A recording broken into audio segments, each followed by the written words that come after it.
पत्रकार वार्ता में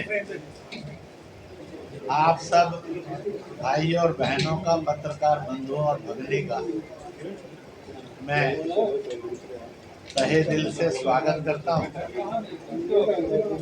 मैं कुछ बात कहता हूं, उसके बाद मुस्लिम मंच के नाम से आप जो भी पूछना चाहेंगे स्वागत है।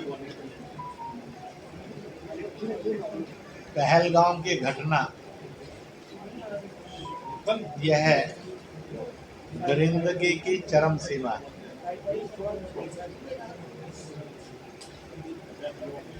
सारे देश में और दुनिया में रोष है और इस रोष में से भारत ने भी कई मजबूत कदम उठाए हैं। जनता ने भी खूब ताकत के साथ इसकी निंदा करते हुए आतंकवाद और आतंकी को, पाकिस्तान और पाकिस्तानी को सबक सिखाने के लिए भरपूर मांग भी की है। मैं एक नई मांग कहिए या पुरानी है,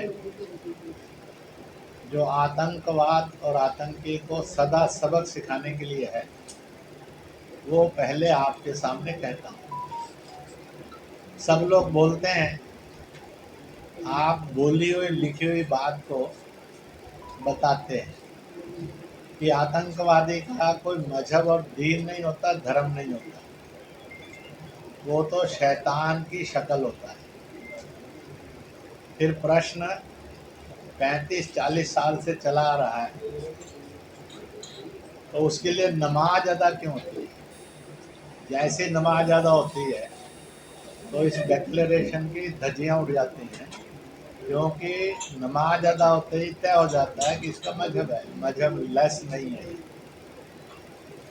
तो मजहब नमाज नहीं होनी चाहिए। दूसरा, उसके जनाजे में लोग जाते हैं, तो जनाजे में जाना तय कर देता है कि उसका मजहब है। उसके साथ उसको कब्र मिलती है, तय हो जाता है कि ये उसका मजहब है।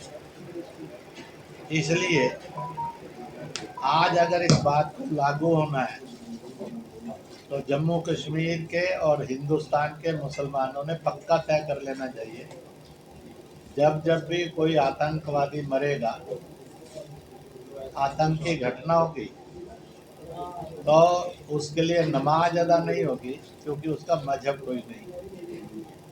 उसके जनाजे में नहीं जाएंगे, क्योंकि उसका मजहब नहीं है। उसको जगह नहीं मिलेगी, क्योंकि उसका मजहब नहीं है।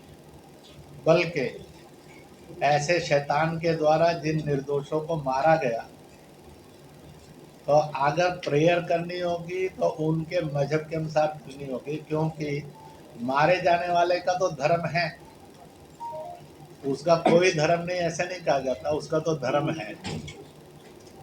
और जब वो इंसान है और निर्दोष है तो उसके जनाजे में भी जाना चाहिए और उसको उसकी क्रिया के अनुसार अंतिम संस्कार भी करना चाहिए। मुझे लगता है कि ये कदम अगर 25-30 साल पहले उठ जाता तो जम्मू कश्मीर के और देश के ये दुर्भाग्यपूर्ण दिन आगे नहीं बढ़ते।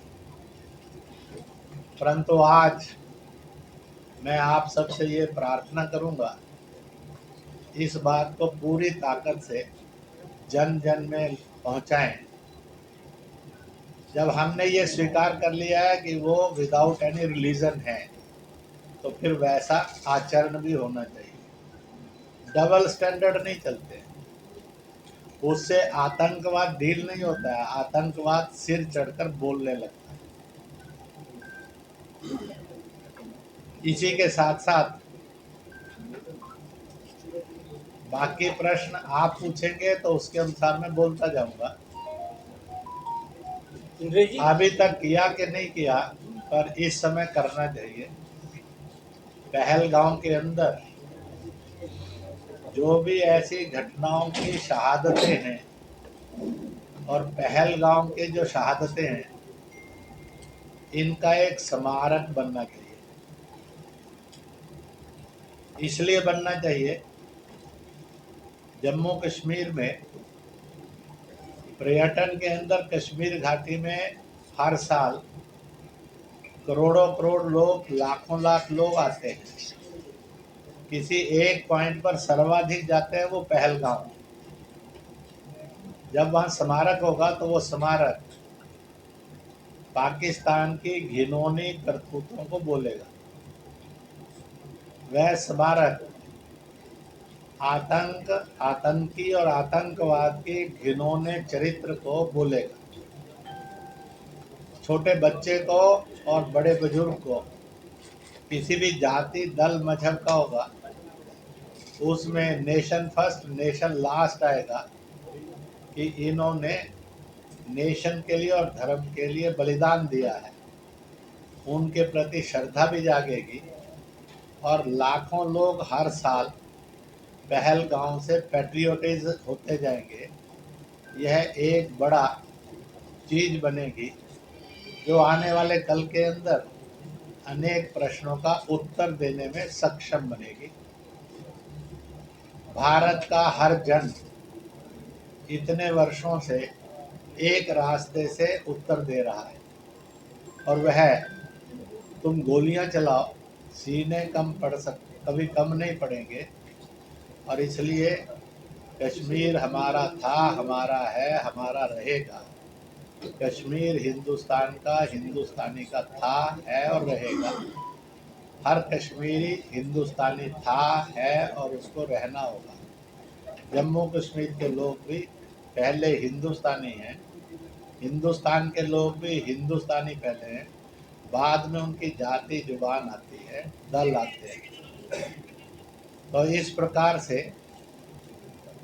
एक नई आवाज आने वाले कल के अंदर क्या क्या घटेगा, परंतु इतना पक्का है कि आने वाले कल के अंदर आतंकवाद को टीच द लेसन की सीमा तक देश जाएगा।